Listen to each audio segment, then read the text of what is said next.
Seyogyanya semua pasien yang terdampak positif virus COVID-19 dirawat sebagai mestinya oleh tim medis sampai pulih dan sehat lagi ya kan? Nah, tapi nasib gadis berusia 20 tahun asal India ini sungguh tragis.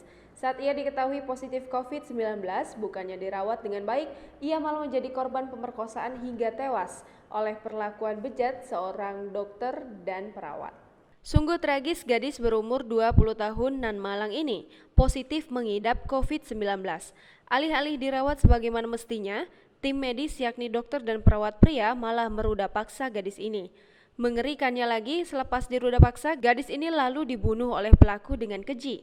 Berita terkini dailymail.co.uk yang didapat Warta Kota menyebutkan seorang pasien berusia 20 tahun itu dirawat di sebuah rumah sakit India. Gadis itu rupanya sempat memberitahu orang tuanya bahwa dia diserang di rumah sakit swasta di Majanpur, Uttar Pradesh tak lama sebelum kematiannya. Ketika ayahnya melaporkan kejadian tersebut ke manajemen rumah sakit, dia diberitahu bahwa putrinya sakit jiwa.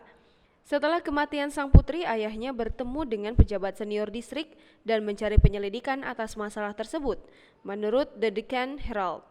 Pemerkosaan dan pembunuhan beramai-ramai itu sekarang sedang diselidiki polisi, tetapi dokter dan anggota staf lain yang diduga terlibat dalam serangan itu kini telah melarikan diri.